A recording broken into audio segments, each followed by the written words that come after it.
जय Hind everyone. So welcome back to Awakening Classes. So अपने last lecture में हमने साइंस एंड टेक का कुछ पोर्शन डिस्कस करा था। आज हम साइंस एंड टेक को कंप्लीट करेंगे। इसके साथ हमारा 6 महीने का साइंस एंड टेक वाला सारा करंट अफेयर्स कवर हो जाएगा। देखो, I am out of station for 2 days. अगर मेरे लेक्चर में कोई आवाज़ आ रही है आगे पीछे से तो प्लीज़ इग्नोर करना, क्योंकि कॉन्टिन्यूटी मेंटेन रहे इसलिए मैं लेक्चर आपका मिस नहीं करना चाहता। तो सबसे पहले हम हेल्थ एंड मेडिसिन से स्टार्ट करेंगे। देखो, हेल्थ एंड मेडिसिन में सबसे पहला एक कोविनेट मिशन है, आपको इसके बारे में पता होना चाहिए। ठीक है, ये किसने लॉन्च करा है? सबसे पहले ऑर्गेनाइजेशन पता होनी चाहिए, WHO वर्ल्ड हेल्थ ऑर्गेनाइजेशन ने कोविनेट को लॉन्च करा है। ठीक है, वर्ल्ड हेल्थ ऑर्गेनाइजेशन क्या है? जो हेल्थ रिलेटेड चीज़ों को देखता है वर्ल्ड लेवल पे। 1948 में बना था, पहले इसके बारे में देख लो। और इसका हेडक्वार्टर पूछा जा सकता है, इसका हेडक्वार्टर कहाँ पर है? जिनेवा, स्विट्जरलैंड में। ठीक है, इतना आपको WHO के बारे में पता होना चाहिए। अब सर आप बोल तो रहे हो कोविनेट को WHO ने लॉन्च करा, कोविनेट है क्या ये तो समझाओ पहले। देखो, कोविनेट क्या है? ग्लोबल लेवल मतलब वर्ल्ड में जो जो इंपॉर्टेंट लेबोरेटरीज है ना, उन सबका हमने एक नेटवर्क बनाया हुआ है। ठीक है, उसमें क्या है कि जो जो साइंटिस्ट हैं जिनके एक्सपर्टाइज है ह्यूमन में, एनिमल में, इन्वायरमेंट में, वो सारे मिलकर क्या करेंगे? कोरोना वायरसेस को स्टडी करेंगे। क्योंकि कोरोना वायरस जो हमारा SARS-CoV-2 आया था ना, वो कोरोना वायरस फैमिली का एक वायरस है। ऐसे फ्यूचर में और भी वायरसेस आ सकते हैं, तो पहले ही हम उसके बारे में स्टडी करना चाहते हैं ताकि फ्यूचर में ऐसी कोई पेंडेमिक ना आए। उसके लिए कोविनेट मिशन को लॉन्च किया गया। कोविनेट किसका है?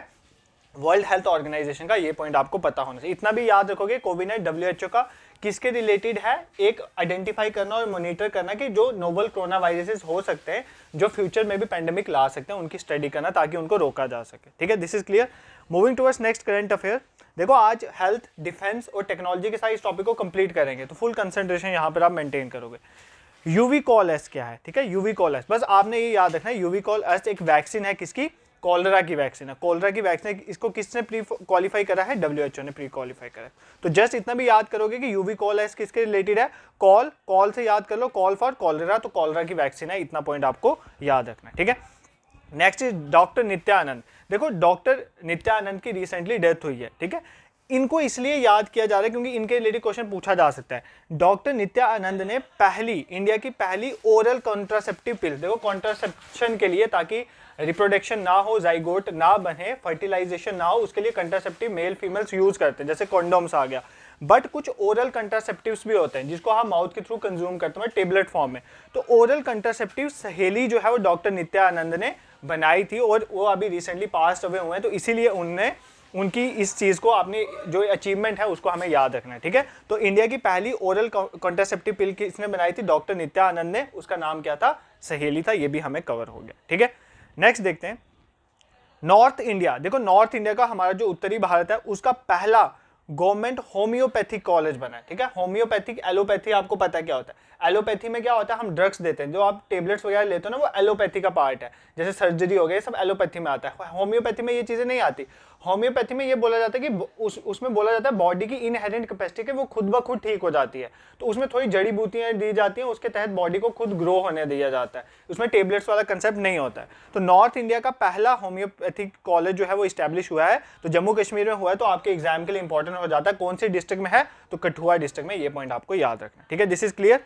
देखो, ये सारे इंपॉर्टेंट करंट अफेयर्स हैं। ऐसे तो बहुत हेल्थ एंड मेडिसिन में बहुत कुछ हुआ है, बट सारा हमें नहीं देखना, हमें एग्जाम ओरिएंटेड चीजों को कवर करना है। नेक्स्ट इज नॉर्थ इंडिया का पहला ह्यूमन DNA बैंक कहां पर लॉन्च किया? किसने लॉन्च किया? बनारस हिंदू यूनिवर्सिटी ने। क्या है ये? नॉर्थ इंडिया का पहला human DNA bank. DNA bank क्या होता है? देखो, आप अपने जेनेटिक मटेरियल को कहीं पर स्टोर करते हो, जैसे आप खाना घर पे स्टोर करते हो ना, ऐसे हम अपना जेनेटिक मटेरियल जो है हमारा, उसको भी स्टोर कर सकते हैं। जैसे आप प्लांट्स का जेनेटिक मटेरियल स्टोर होता है, इसी तरह ह्यूमन का जेनेटिक मटेरियल जहां पर स्टोर होगा उसको बोलेंगे ह्यूमन DNA बैंक। तो नॉर्थ इंडिया का पहला ह्यूमन DNA बैंक किसने लॉन्च करा है? बनारस हिंदू यूनिवर्सिटी ने। ठीक है, इसी वजह से जेनेटिक टेस्टिंग कर सकते हैं, जो हमें फ्यूचर में बहुत इफेक्ट करेगी, फ्यूचर में बहुत हेल्प करेगी। ठीक है, डिसीजेस को लड़ने में, उन सब चीज़ों के लिए हम जेनेटिक जो बैंक है वो बनाते हैं, DNA बैंक जिसे कहा जाता है। नेक्स्ट मूव करते हैं, हमारे पास नेक्स्ट इंपॉर्टेंट पॉइंट कौन सा है? देखो, आई ऑन्कोलॉजी, ये इंपॉर्टेंट पॉइंट है। इसका पूरा नाम है आई ऑन्कोलॉजी AI। ठीक है, oncology AI stand for artificial intelligence. इसको किसने बनाया? 3 टेक्नोलॉजीज, 3 मतलब ऑर्गेनाइजेशन इसमें इन्वॉल्व है। सबसे पहले एम्स दिल्ली का आपने याद रखना है, दूसरा CDAC centre for development of advance computing, और थर्ड वन इज हमारी मिनिस्ट्री है, ministry of electronic and information technology, इन तीनों ने मिलकर आई ऑन्कोलॉजी एआई को डेवलप करा। ये एक प्रोजेक्ट है बेसिकली।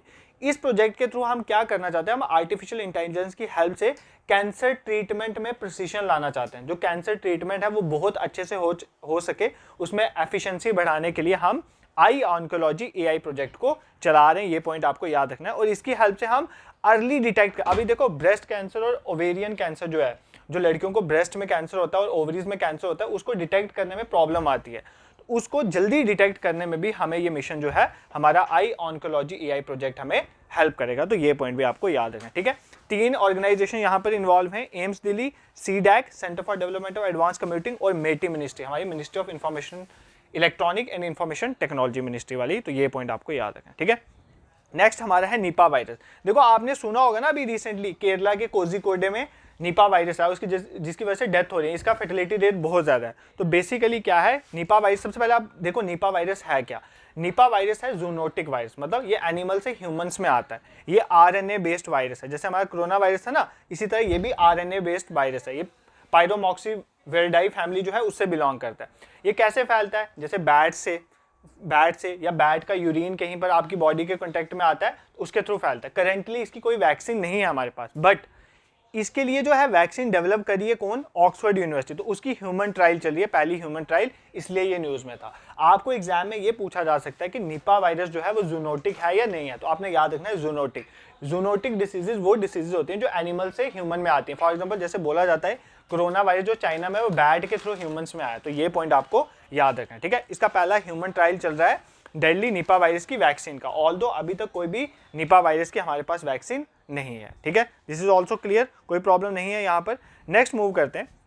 हमारे जो प्रेसिडेंट हैं द्रौपदी मुर्मू जी, उन्होंने 4 अप्रैल 2024 को लॉन्च करा क्या, इंडिया का पहला इंडिजीनियसली डेवलप, मतलब हमने खुद बनाई है जीन थेरेपी, जिसका नाम है कार टी सेल थेरेपी, ठीक है। देखो सबसे पहले आपको पता होना चाहिए कि ये इंडिया की इंडिजीनियसली डेवलप है। दूसरी आपको ये चीज़ पता होनी चाहिए किसके लिए है, कैंसर की ट्रीटमेंट के लिए, और किसने बनाया है, आईआईटी बॉम्बे ने बनाया है, ठीक है।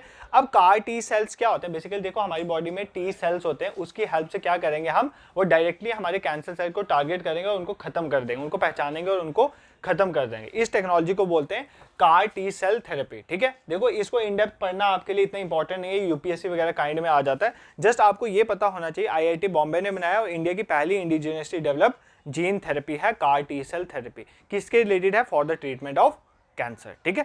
This is all about CAR T cell therapy. Next देखो हमारा union ministry for chemical and fertilizer. कौन है union ministry for chemical and fertilizer, JP Nadda, ठीक है। इनके बारे में आपने सुना होगा। जेपी नड्डा जो है वो क्या है, union minister for chemical and fertiliser.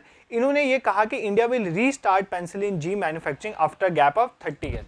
देखो पिछले 30 सालों से हम पेनिसिलिन की कोई वैक्सीन वगैरह कुछ नहीं बनाए थे, हम इसको इम्पोर्ट कर रहे थे। पेनिसिलिन जी क्या होता है, देखो पेनिसिलिन जी एक ड्रग है जो बैक्टीरियल इन्फेक्शंस होती है ना बॉडी में, उसको ट्रीट करने के लिए हेल्प करती है। बट पिछले 30 सालों से हम इसको नहीं बना रहे थे इंडिया में, हम कहाँ से इंपोर्ट कर रहे थे, चाइना में। तो चाइना में हमारी डिपेंडेंसी को खत्म करने के लिए हमारे यूनियन मिनिस्टर जो है केमिकल एंड फर्टिलाइजर, उन्होंने कहा कि हम पेनिसिलिन जी की मैन्युफैक्चरिंग वापस इंडिया में स्टार्ट करेंगे। तो ये पॉइंट आपको याद रखना। ये नहीं पूछेगा आपने किसने कहा, आपको ये पूछा जा सकता है पेनिसिलिन जी जो है वो किसके रिलेटेड है, तो ये एक ड्रग है जो बैक्टीरियल इन्फेक्शन के अगेंस्ट काम करती है, ठीक है। नेक्स्ट इज आपको एग्जाम में हेल्थ के रिलेटेड क्या पूछा जा सकता है, याउंडे डिक्लेरेशन क्या है। देखो याउंडे डिक्लेरेशन जस्ट कोई पूछे तो किसके लिए है, मलेरिया के वजह से जो डेथ्स हो रही है ना उसको खत्म करने के लिए, ठीक है। याउंडे डिक्लेरेशन क्या है, मलेरिया की वजह से जो डेथ हो रही है उसको खत्म करने के लिए ये 11 अफ्रीकन जो कंट्रीज है ना उनके हेल्थ मिनिस्टर ने मिलकर इस डिक्लेरेशन को साइन करा है, ताकि अफ्रीका में जो मलेरिया की वजह से डेथ हो रही है उसको हम खत्म करेंगे, मतलब मलेरिया को अच्छे वे में ट्रीट करेंगे। तो ये पॉइंट आपको याद रखना है, ठीक है। और उसके बाद ये जो है high burden to impact high impact, ये भी WHO का अप्रोच किसके रिलेटेड है, मलेरिया के लिए। तो मलेरिया के रिलेटेड आपने 2 न्यूज़ हैं जो याद रखनी है। पहला याउंडे डिक्लेरेशन पूछेगा एग्जाम में, जस्ट किसके रिलेटेड है, मलेरिया के रिलेटेड, मलेरिया को खत्म करना। 11 अफ्रीकन कंट्रीज ने मिलकर मिनिस्ट्री ऑफ हेल्थ ने इनको स्टार्ट करा। उसके बाद high burden to high impact, ये किसकी अप्रोच है, WHO की अप्रोच है, किसके रिलेटेड है, मलेरिया के रिलेटेड। तो ये पॉइंट भी आपको याद रखना, ठीक है। नेक्स्ट हेल्थ के रिलेटेड 1-2 चीजें वो कवर कर लेते हैं तो हेल्थ हमारा कंप्लीट हो जाएगा। Next is global initiative on digital health. तो GIDH अगर आपको पूछे क्या है, global initiative on digital health, मतलब वर्ल्ड लेवल पे इनिशिएटिव है हमारी डिजिटल हेल्थ को बढ़ाने के लिए। तो ये WHO ने स्टार्ट करा है। जब इनकी G20 की हेल्थ मिनिस्टर की मीटिंग हुई थी ना इंडिया में, आपको पता है G20 2023 का इंडिया में हुआ था, तो वहां पर बेसिकली ये GIDH को स्टार्ट करा था। मतलब क्या है कि हम डिजिटल नेटवर्किंग साइट्स डेवलप करेंगे जिसकी वजह से हेल्थ, जैसे आजकल आपको पता है टेलीमेडिसिन का कंसेप्ट है, आजकल आपको डॉक्टर के पास जाने की जरूरत नहीं है, आप वीडियो कॉल के थ्रू, कॉन्फ्रेंस के थ्रू भी डॉक्टर को चेक करवा सकते हो। तो ये डिजिटल का हेल्थ में यूज है। तो ऐसा ही एक मिशन है, global initiative on digital health. I hope this is clear to you, इसमें कोई इतना प्रॉब्लम नहीं है, ठीक है। Next is hepatitis. देखो पहली बात तो डिसीजेज में आपको पता होना चाहिए हेपेटाइटिस क्या है। हेपेटाइटिस एक वायरस डिसीज है, वायरल डिसीज, आपको ये पता होना चाहिए। इसमें क्या होता है, आपके लीवर में सूजन हो जाती है, आपके लीवर में क्या हो जाती है, सूजन हो जाती है। तो 5 मेन तरह के हेपेटाइटिस वायरस होते हैं, A B C D E। तो ये पॉइंट आपको याद रखना है, ठीक है। आप मुझे कमेंट बॉक्स में बताओगे इनमें से कुछ ऐसे हेपेटाइटिस हैं, टाइप ऑफ हेपेटाइटिस जिसकी वैक्सीन नहीं है। तो आपने मुझे बताया इनमें से किसकी वैक्सीन नहीं है। ये इंपॉर्टेंट है, आपको पता होना चाहिए कि कौन से हेपेटाइटिस की वैक्सीन नहीं है जिसके हम ट्रीटमेंट वैक्सीन के थ्रू नहीं कर सकते, ठीक है। अब न्यूज क्या थी, इंडिया ने पहली इंडिजिनियसली डेवलप हमने खुद बनाई है हेपेटाइटिस ए की वैक्सीन डेवलप करी है, ठीक है। किसने डेवलप करी है, इंडियन इम्यूनोलॉजिकल लिमिटेड है, एक हैदराबाद बेस्ड, उसका नाम आपको पता होना चाहिए हैवीश्योर। तो क्या नाम है उसका, हैवीश्योर, ठीक है। तो क्या याद रखना है कि इंडिया ने अपनी खुद बनाई है हेपेटाइटिस ए की वैक्सीन। किसने बनाई है, Indian immunological limited, Hyderabad based है, और इसका नाम आपने याद रखना है, हैवीश्योर इसका नाम है, ठीक है। इसके साथ हमारा हेल्थ कंप्लीट हो गया, ठीक है। हेल्थ में अब आपको कोई प्रॉब्लम नहीं होनी चाहिए। अब डिफेंस पोर्शन में चलते हैं कि डिफेंस में, this is a part of science and tech also, कि डिफेंस में क्या क्या हुआ है इस साल में, हमें वो भी देखना। तो 6 महीने में डिफेंस में जो जो इंपॉर्टेंट चीजें हुई हैं वो देख लेते हैं। सबसे पहली बात, इजराइल से हमने हिरोन ड्रोन लिए हैं, ठीक है। हिरोन ड्रोन किससे बिलोंग करते हैं, इजराइल से। ये क्या है, अनमैन्ड एरियल व्हीकल। ड्रोन क्या है, बेसिकली अनमैन्ड एरियल व्हीकल, मतलब अनमैन्ड, इसमें कोई पर्सन नहीं बैठता है। आपने ड्रोन देखे होंगे ना, डिफरेंट पर्पसेस के लिए यूज करते हैं, सर्वेलेंस के लिए, ये अटैक ड्रोन से। तो हमने हिरोन ड्रोन कहाँ से लिए हैं, इजराइल से लिए हैं, चाइना की एक्टिविटीज को वॉच करने के लिए बॉर्डर एरियाज में, ठीक है। दिस इज क्लियर, समझ आ गई आपको। हिरोन ड्रोन कहाँ से लिए हैं, रशिया दे देगा, USA दे देगा, नहीं मार्क करना, Israel is the correct answer. Next is mission Divyastra. देखो मिशन दिव्यास्त्र क्या, सबसे पहली बात ये मिशन किसका है, DRDO का, हमारी defence research and development organisation. देखो हमारी जो अग्नि 5 मिसाइल है ना, अग्नि शीर्षा मिसाइल जो हम बनाते हैं, उसकी इंडिजिनियसली डेवलप हमने अपनी खुद की बनाई हुई है अग्नि 5 मिसाइल जो है, उसके जो टेस्ट कर रहे हैं ना हम, उसका जो पहला टेस्ट हुआ, उस टेस्ट करने का मिशन हमने नाम रखा था मिशन दिव्यास्त्र, ठीक है। तो बेसिकली मिशन दिव्यास्त्र के तहत हम जो अग्नि 5 मिसाइल क्या, एक न्यूक्लियर बेस्ड मिसाइल है इंडिया की, जिसकी बहुत बड़ी रेंज है, 5000 किलोमीटर तक इसकी रेंज है। तो बेसिकली अग्नि 5 मिसाइल को जो हम टेस्ट कर रहे हैं ना, उस मिशन का नाम हमने रखा है मिशन दिव्यास्त्र। तो जो अग्नि 5 मिसाइल है ना, इसमें एक चीज आपने याद रखनी है, इसमें हमने कौन सी टेक्नोलॉजी का यूज करा है, MIRV टेक्नोलॉजी। MIRV मतलब multiple independently targetable re entry vehicle. कहने का मतलब है ये जो हमारी अग्नि मिसाइल होगा ना, इसमें 5 से 6 वॉर हेड लगे होंगे, मतलब वॉर हेड मतलब काइंड ऑफ एक मिसाइल के अंदर जो बॉम्ब लगे होंगे काइंड ऑफ, और उसकी वजह हर एक बॉम्ब जो है वो डिफरेंट टारगेट को एट अ टाइम हिट कर सकता है। ये नहीं है कि आपने एक ही जगह, फॉर एग्जांपल आपने पाकिस्तान की 6 प्लेसेस को टारगेट करना है, तो आप 6 प्लेसेस को, अलग अलग प्लेसेस को भी टारगेट कर सकते हो इसकी हेल्प से। तो ये हमारे मिशन दिव्यास्त्र है। तो mission Divyastra is just a test fire of Agni 5 missile. तो अग्नि 5 मिसाइल के टेस्ट फायर को करने का एक जो है बेसिकली मिशन जो है, उसका नाम रखा मिशन दिव्यास्त्र, और इसमें MIRV टेक्नोलॉजी यूज है। MIRV टेक्नोलॉजी में यही है, एक तो आप मल्टीपल वॉर हेड कैरी कर सकते हो, और जो आपका हर एक वॉर हेड है ना, वो डिफरेंट टारगेट्स को एट अ टाइम जो है वो टारगेट कर सकता है, डिफरेंट टारगेट्स को एट अ टाइम हिट कर सकता है। ये पॉइंट आपको याद रखना है, ठीक है। जस्ट इतना भी याद रखोगे, मिशन दिव्यास्त्र अग्नि 5 मिसाइल के रिलेटेड है, तो भी काम आपका बन जाएगा एग्जाम में। Next is defence minister Rajnath Singh ji ने इनॉग्रेट करा इंडियन एयरफोर्स का हेरिटेज सेंटर। कहां पर इनॉग्रेट हुआ, चंडीगढ़ में। जैसे मैंने कल्पना चावला वाला रिसर्च सेंटर आपको बताया था कहां पर हुआ था, वो भी राजनाथ सिंह जी ने इनॉग्रेट करा। इसी तरह आपने याद रखना है राजनाथ सिंह जी ने इंडियन एयरफोर्स का हेरिटेज सेंटर कहां पर इनॉग्रेट करा, चंडीगढ़ में। इसमें आपको ये याद रखना है हेरिटेज सेंटर में क्या क्या बताया जाएगा। देखो ये जो हेरिटेज सेंटर है ना, इसमें इंडियन एयरफोर्स की जो जो अचीवमेंट्स हैं, जो जो उसने रोल प्ले करा, जैसे 1965 की वार थी हमारी, 1971 की कारगिल वार थी, बालाकोट एयर स्ट्राइक थी, तो उन चीज़ों को बेसिकली बताया जाएगा। हेरिटेज सेंटर में यही चीज़ें दिखाई जाती हैं, ठीक है। नेक्स्ट चीज पूछा जाए आपको प्रोजेक्ट कुशा क्या है। देखो प्रोजेक्ट कुशा में क्या है, बेसिकली इंडिया की लॉन्ग रेंज डिफेंस सिस्टम है, इसको कौन बना रहा है, DRDO, ठीक है। जैसे रशिया का S-400 डिफेंस सिस्टम है ना, अगर आप कहीं से मिसाइल आ रही हो तो S-400 उसको डिटेक्ट करके उसको हवा में ही खत्म कर देता है। इसी तरह जैसे इजराइल का आयरन डोम आपने सुना होगा, इसी तरह का एक जो है basically long range defence system India develop कर रहा है, DRDO बेसिकली बना रहा है, उसका नाम है प्रोजेक्ट कुशा। ठीक है, क्या नाम है उसका? प्रोजेक्ट कुशा। और बोला जा रहा है ये 2028-29 तक कंप्लीट हो जाएगा। ठीक है, नेक्स्ट हमारे पास क्या है? Next is उग्रम। देखो काफी देर से इंडियन आर्मी की डिमांड थी, वो काफी देर से आपको पता है पुरानी इंसास की राइफल होती है वो यूज कर रही हैं, अब उसको रिप्लेस करने का टाइम आ गया। तो इंडियन आर्म फोर्सेज जो है इंसास की राइफल रिप्लेस करने के लिए कौन सी राइफल का यूज करेंगे? उग्रम असॉल्ट राइफल। ठीक है, ये इंडियन आर्मी के लिए कौन डेवलप कर रहा है? DRDO बना रहा है। ये बेसिकली क्या है? असॉल्ट राइफल है, इनकी रेंज 500 मीटर है और ये किसको रिप्लेस करेगी? ये हमारी इंसास जो पुरानी राइफल चलती आ रही है उनको रिप्लेस करेगी। ठीक है, this is clear. Next is दृष्टि 10 UAV। देखो दृष्टि 10 क्या है? अनमेन्ड एरियल व्हीकल, मतलब एक ड्रोन ही है। जस्ट आपने याद रखना है दृष्टि 10 जो है वो क्या है? एक ड्रोन है। और कौन बना रहा है? Adani defence and aerospace. तो अदानी डिफेंस एंड एरोस्पेस क्या बना रही है? दृष्टि 10 बना रही है, वो क्या है? एक अनमेन्ड एरियल व्हीकल, मतलब आप बोल सकते हो ड्रोन है। ठीक है, ये तो आप भूलना ही मत। अवनी चतुर्वेदी का नाम आप बिल्कुल नहीं भूलोगे, क्योंकि देखो अगर कोई गर्ल कर रही है कोई चीज, कोई फिजिकली हैंडीकैप पर्सन कर रहा है तो वो इंपॉर्टेंट हो जाता है, कोई वुमेन है, कोई चिल्ड्रन है, उसके रिलेटेड चीजें इंपॉर्टेंट हो जाती हैं। तो अवनी चतुर्वेदी इंडिया की पहली फीमेल पायलट बनी है जिन्होंने सुखोई एयरक्राफ्ट को उड़ाया है। तो ये आपके लिए बहुत इंपॉर्टेंट, और ये बहुत न्यूज बनी थी, ग्रैंड न्यूज बनी थी जब ये हुआ था। तो ये सीलिंग द मतलब वो जो टेम्पर है ना कि वुमेन ऑर्गेनाइजेशन में ऊपर नहीं जा सकती, तो उसको भी ब्रेक होने का एक सीलिंग द ग्लास की भी एक एग्जांपल आ जाती है। ठीक है, ग्लास सीलिंग को तोड़ने की एक एग्जांपल आ सकती है। नेक्स्ट जो रशिया का एयर डिफेंस सिस्टम है S-400, मैंने आपको बताया वो इंडिया ने भी लिया हुआ है। तो इसका नाम इंडिया ने चेंज करके क्या कर दिया है? सुदर्शन। जो हम अब इंडिया में जो रशिया का डिफेंस सिस्टम यूज करेंगे उसका नाम S-400 नहीं होगा, उसका नाम क्या होगा?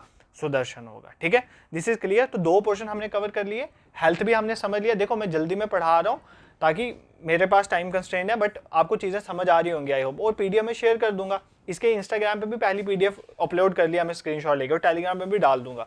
और टेक्नोलॉजी रह के इस टॉपिक को मुझे कंप्लीट करना। देखो आपका सिलेबस साथ साथ चलता रहे तो बेटर है। और कल जैसे जम्मू कश्मीर रिलेटेड वीडियो भी आई है, उनको भी साथ साथ कवर करो। ये 2-3 दिन जो मैं बाहर हूँ मैं कोशिश करूंगा कि लेक्चर आता रहे। ठीक है, तो थोड़ा तुम मेरे से एडजस्ट कर लेना, बाकी काम बन जाएगा।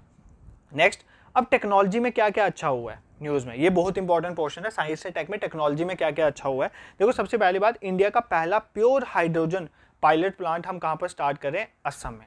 ठीक है, देखो क्या है बेसिकली प्योर हाइड्रोजन, मतलब कहने का मतलब है प्योर ग्रीन हाइड्रोजन हम प्रोड्यूस करें, मतलब जो पोल्यूशन नहीं करेगा, विदाउट पोल्यूशन हम एनर्जी उससे प्रोड्यूस कर पाएंगे। तो ये प्रोजेक्ट हमने कहाँ पर लगाया? असम में। ये क्या करेगा? दिन का अभी इनिशियली इसको बोला जा रहा है कि दिन का 10 kg जो है हाइड्रोजन गैस जो प्रोड्यूस करेंगे हम, ये प्योर होगी और हमें बहुत काम आएगी, आपको पता है, बिल्कुल पोल्यूशन इसमें नहीं होगा। ठीक है, दो चीजें आपको यहाँ पर कंफ्यूज कर सकती हैं। इंडिया का पहला प्योर हाइड्रोजन प्लांट कहाँ पर है? असम में। अभी मैं आपको पढ़ाऊंगा इंडिया का लार्जेस्ट कहाँ पर है, तो ये दोनों में याद रखना, पहले वाला असम में है, अभी लार्जेस्ट असम में नहीं है। ठीक है, नेक्स्ट इज वैदिक क्लॉक जो है वो इंस्टॉल की है उज्जैन में। देखो इंडिया की पहली, इंडिया नहीं इनफैक्ट वर्ल्ड की पहली वैदिक क्लॉक है। इसका नाम भी याद कर लो, मैं भी नाम पूछ रही, इसका नाम है विक्रम आदित्य। क्या नाम है इसका? विक्रम आदित्य। अब आप बोलोगे सर ये क्लॉक तो सुना था, घड़ी जिसमें टाइम देखते हैं, वैदिक क्लॉक है। देखो यार हमारे वेदास से इसका कंसेप्ट लिया गया। हमारे वेदास में आपको पता है एस्ट्रोलॉजी में बड़ी चीजें आती, जैसे नक्षत्र हो गया, मुहूर्त देखना हो, ठीक है,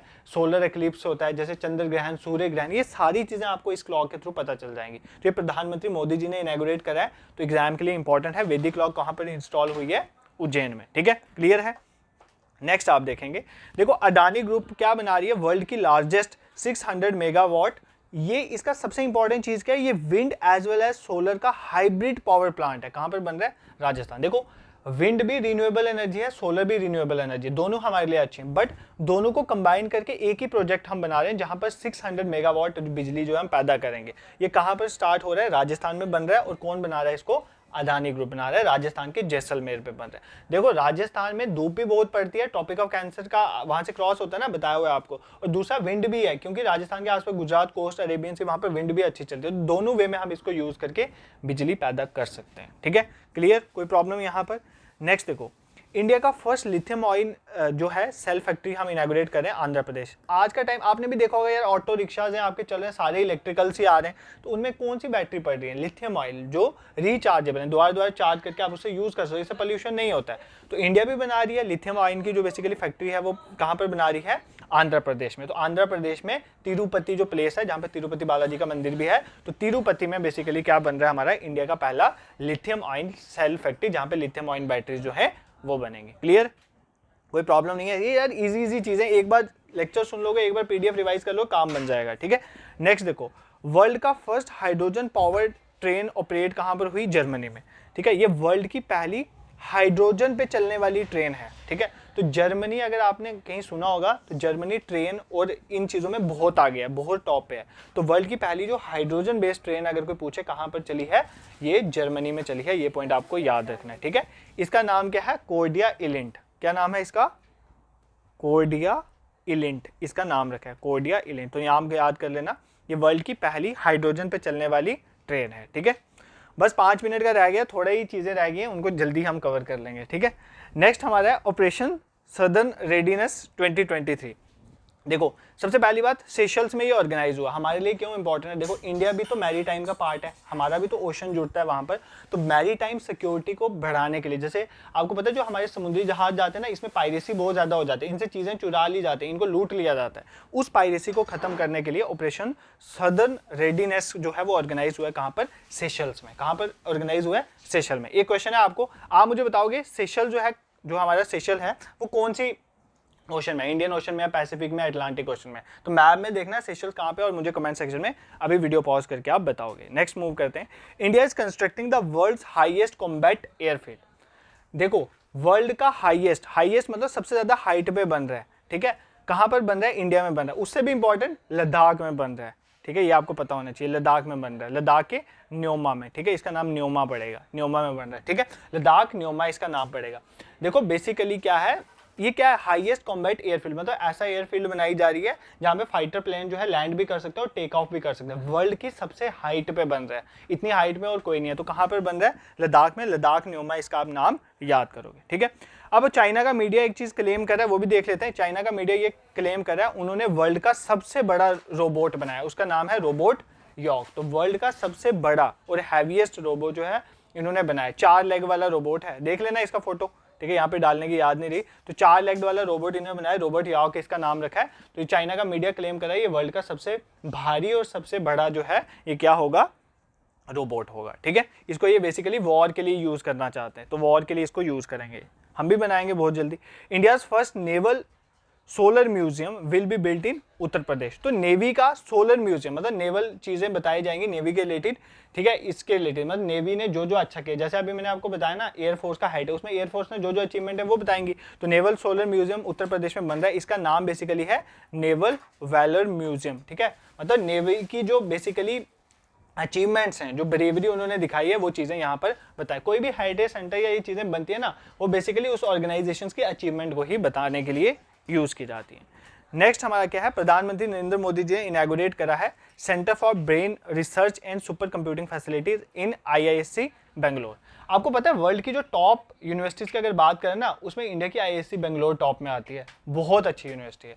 तो IISc बेंगलोर में क्या हुआ है? प्रधानमंत्री नरेंद्र मोदी जी ने centre for brain research and computing facilities को इनॉग्रेट करा है। ठीक है, अब इसका काम क्या होगा? देखो यार, जैसे न्यूरालिंक पढ़ाया था ना, इलॉन मस्क ने न्यूरालिंक वो बनाया जो भी है, तो उसके साथ साथ देखो ह्यूमन ब्रेन की रिसर्च करना आज के टाइम में बहुत इंपॉर्टेंट है। ह्यूमन ब्रेन किस तरह से काम करता है और उस डाटा को यूज करके हम सुपर कंप्यूटर डेवलप करेंगे। तो इसी के लिए बेसिकली जो है प्रधानमंत्री नरेंद्र मोदी ने centre for brain research and super computing facility कहाँ पर डेवलप करी है? IISc बेंगलोर में। ठीक है, अब नेक्स्ट है कवच। कवच का आप सबको पता है यार, जब ट्रेन एक्सीडेंट हुआ था, आई थिंक ओडिशा में हुआ था, मुझे याद नहीं आ रहा, बट ओडिशा में हुआ था आई थिंक। तो वो बेसिकली बोला गया था कि कवच फेलियर हुआ, बट वहां पर कवच फेलियर नहीं होता, कुछ और रीजन था। ठीक है, बालासोर में हुआ था ना।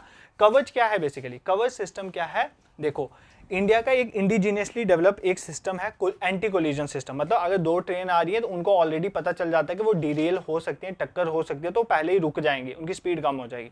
ये कवच सिस्टम था। ठीक है, और ये किस पे काम करता है आपको पूछेगा, तो GPS सिस्टम पे काम करता है, प्लस रेडियो कम्युनिकेशन पे ये कवच सिस्टम काम करता है। तो ये 2 पॉइंट पे याद रखना। तो कवच सिस्टम का काम क्या है? ये इंडिजीनियस डेवलप हमारा एंटी कोलिजन, मतलब 2 ट्रेन की टक्कर ना हो उसको रोकने के लिए हमने सिस्टम डेवलप करा है। ठीक है, नेक्स्ट क्या है? PFBR। देखो, इंडिया का indigenous develop prototype fast breeder reactor है। देखो यार, ये एक न्यूक्लियर रिएक्टर है, बस इतना याद कर लेना, न्यूक्लियर रिएक्शंस करने के लिए यूज़ किया जाता है। और मद्रास एटॉमिक पावर स्टेशन जो है तमिलनाडु, वहाँ पर हमने इसको डेवलप कर रहा है। ठीक है, इंडिया का इंडिजिनियसली डेवलप है, एक न्यूक्लियर पावर प्लांट है। कहने का मतलब है कि न्यूक्लियर रिएक्टर है जहाँ पर हम न्यूक्लियर रिएक्शन कर सकते हैं, बाद में इसे बिजली बनाए, कहीं भी और चीज़ों में हम इसको यूज़ कर सकते हैं। ये इंपॉर्टेंट है आपके जम्मू कश्मीर में है कि उधमपुर को best green military station award दिया। आपको पता है ना, जो नॉर्दर्न कमांड कहाँ पर है, ये उधमपुर में ही है, तो उधमपुर का जो मिलिट्री स्टेशन है इसको best green military station award मिला है। ठीक है, ये पॉइंट आप याद कर सकते हो। नेक्स्ट हमारे पास नमो भारत इंडिया का फर्स्ट रीजनल रैपिड रेल है, तो रीजनल रैपिड तेज चलने वाली रीजनल ट्रेन है, उसका नाम है नमो भारत, ये पॉइंट भी आप याद कर सकते हो। नेक्स्ट इज गुजरात जो है फर्स्ट स्टेट बनी है जिसने सेमीकंडक्टर पॉलिसी है 2022 से 27 को अनाउंस करा। देखो, अब जो आने वाली कंट्री जो डेवलप करेगी, जिसका सबसे ज़्यादा ओहदा होगा ना वर्ल्ड लेवल, वही होगी जिसमें सेमीकंडक्टर में जो बेस्ट होगी। आपके एआई रोबोट जो भी करो यार, सब सेमीकंडक्टर से ही बनते हैं, सब सेमीकंडक्टर सिलिकॉन जर्मेनियम इन्हीं चीज़ों से बनते हैं। तो सेमीकंडक्टर में बेस्ट होना इज़ वेरी इंपॉर्टेंट। तो गुजरात जो है पहली स्टेट बनी है जिसने सेमीकंडक्टर पॉलिसी को लॉन्च करा है। तो हमारी इंडियन स्टेट पहली कौन सी बनी है? गुजरात बनी है, ये पॉइंट आप याद करोगे। ठीक है, अभी मैंने आपको एक क्वेश्चन बताया था कि ग्रीन हाइड्रोजन जो है बेसिकली सबसे पहले कहाँ पर? असम में। तो इंडिया का सबसे बड़ा ग्रीन हाइड्रोजन पायलट प्रोजेक्ट जो है हम इनैगोरेट कहाँ पर कर रहे हैं? ऋषिकेश में कर रहे हैं। कहाँ पर कर रहे हैं? उत्तराखंड में, बाय THDC इंडिया लिमिटेड। ये कितनी हाइड्रोजन प्रोड्यूस करेगा? ये डेली की 50 kg जो है वो हाइड्रोजन प्रोड्यूस करेगा। वहाँ पर सिर्फ जस्ट 10 kg थी ना, उसको अभी हम बढ़ाएंगे, बट ये इंडिया का सबसे बड़ा बन रहा है ग्रीन हाइड्रोजन पायलट प्रोजेक्ट। कहाँ पर? ऋषिकेश, उत्तराखंड में। और ये कितनी ग्रीन हाइड्रोजन प्रोड्यूस करेगा? एक दिन की 50 kg। ठीक है, दिस इज क्लियर। तो हमारे टेक्नोलॉजी पोर्शन भी हो गया। मुझे पता है मैं अपना बेस्ट नहीं दे पाया, बट फिर भी I will try my best कि फ्यूचर में इससे भी अच्छा हो। बट साइंस एंड टेक का पोर्शन अब आप कंक्लूड कर लो यार। स्पेस हमने पहले पढ़ लिया, पीछे वाली वीडियो नहीं देखी है देख लो, स्पेस हमने पढ़ लिया हुआ है पहले ही। कंप्यूटर एंड सॉफ्टवेयर हमने कवर करा था। आज हमने जल्दी में हेल्थ एंड मेडिसिन देख लिया, कोविनेट, ओविकोल को देखा, नित्या आनंद के बारे में, ओरल कॉन्ट्रासेप्टिव पिल, ऐसे याद कर लो। और ये तो जो जम्मू कश्मीर के ना, वो तो अच्छे से देख के जाना। ठीक है, इंडिया का पहला होम्योपैथिक कॉलेज जो है कठुआ में खुला, जैसे बनारस हिंदू यूनिवर्सिटी में फर्स्ट ह्यूमन DNA बैंक खुला। तो ये सारी इंपॉर्टेंट, आई ऑन्कोलॉजी वाला इज वेरी इंपॉर्टेंट। ठीक है, उसका निपा वायरस जो है, इसके रिलेटेड कोई वैक्सीन एट प्रेजेंट डेवलप नहीं है, बट ऑक्सफोर्ड यूनिवर्सिटी बनाने की कोशिश कर रही है, ये आपको याद रखना है। ठीक है, उसमें इंपॉर्टेंट और क्या है, इसमें हेपेटाइटिस के लिए हम हैवी श्योर बना रहे हैं, हेपेटाइटिस A की वैक्सीन हम डेवलप कर रहे हैं, उसका नाम इजराइल का हिरोन ड्रोन है। ठीक है, मिशन दिव्यास्त्र अग्नि 5 के रिलेटेड है। उसके बाद प्रोजेक्ट कुशा इंपॉर्टेंट है, जैसे रशिया का है S-400, इसी तरह हम अपना एक जो है लॉन्ग रेंज जो है डिफेंस सिस्टम जो है डेवलप कर रहे हैं। उग्रम किसको? इंसास को रिप्लेस करेगा। अवनी चतुर्वेदी का आप बिल्कुल याद रखो, पहली फीमेल बनी जिसने कोई फाइटर एयरक्राफ्ट को उड़ाया है। ठीक है, उसके बाद S-400 का इंडिया में नाम सुदर्शन पड़ेगा। वैदिक क्लॉक देख लेना, उज्जैन में हुआ, पहला असम में है। और सबसे बड़ा 50 kg पर डे वाला हाइड्रोजन जो हम प्लांट बना रहे हैं वो कहाँ पर? ऋषिकेश में बना रहे हैं, ये याद कर लेना। ठीक है, और वर्ल्ड की पहली हाइड्रोजन पावर, या जर्मनी ट्रेन में बहुत आ गया, तो ये वहाँ से आप याद कर लोगे। ठीक है, इंडिया का सबसे बड़ा, सबसे हाइट पे कॉम्बैट एयरफील्ड कहाँ पर बन रही है? लद्दाख में। ठीक है, ये पॉइंट आप याद रखो, ये इंपॉर्टेंट। कवर सिस्टम आपको पता ही होना चाहिए। उधमपुर को ग्रीन मिलिट्री स्टेशन बेस्ट वाला अवार्ड मिला है, ये भी याद कर सकते हो। So this is all about for today's lecture. और जो आपने वीडियोस नहीं देखे अभी तक, साथ साथ उनको कवर करो, बर्डन मत रखो। प्लेलिस्टें डिफरेंट बनी हुई हैं, बाकी PDF टेलीग्राम ग्रुप में शेयर कर दी जाएगी, जिसका लिंक डिस्क्रिप्शन में है। ठीक है, this is for today, thank you so much for watching. अपने व्यूज कमेंट सेक्शन में देते रहेंगे आप।